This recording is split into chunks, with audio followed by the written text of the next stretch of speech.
But that is essentially what Jesus is doing for the world. He is saying God has a case against the entire world.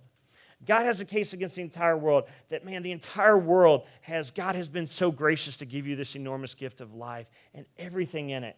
And man, we have not honored him in that. And we owe him, is one of the ways the Bible talks about sin, is a debt. We owe God this enormous debt. And Jesus says, you don't have to work your way out of it. You don't have to roll up your sleeves and go, okay, God, I'll work overtime from here on out. 60-hour weeks, you got it. Whatever I can do, man, I'll just send everything your way. God says, hey, if you want to work, if you want to give your life to me, that's great. But you don't have to do it to pay the debt, because the debt's paid. It is free for you. You are in the clear. You owe me nothing. I have come to pay the debt. You do not have to pay it.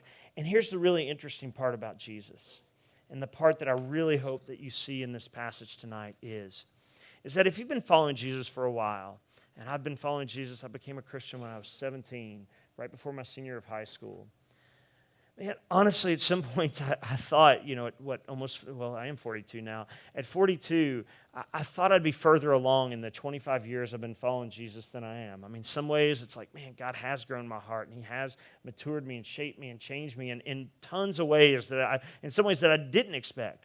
But there's other areas where I go, God, I thought my heart would be more gracious than it is. I thought I would, just reflect your character a little bit better. I thought I would, maybe be a little more loving than I am. And so it wasn't that when Jesus saved me that I needed Jesus then, but I don't now. And this is the case for all of us. We need Jesus then, at whatever moment we come to him, but we never stop needing him.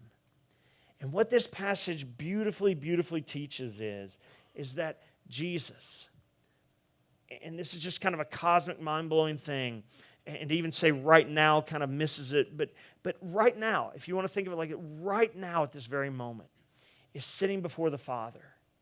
And he is advocating on our behalf. And he is, advocating for every single one of us in here, saying, Father, the debt, it's mine. It's mine. Do not blame them. They have come in under the settlement. The whole thing that we settled through me, and God's not unjust. He's not going to demand two payments for the same debt. Jesus is saying, the debt that they have, I paid it. And when we sin, as John says, dear children, I write these things so that you would not continue to sin, that you would know that you can be free, because there is forgiveness and there's freedom. And God doesn't want us to just experience forgiveness. He wants us to experience that. But he also wants us to experience freedom.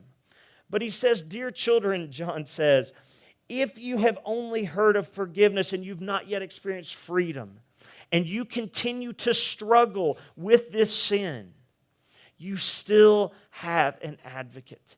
He's not a once upon a time advocate. He is an all-time advocate.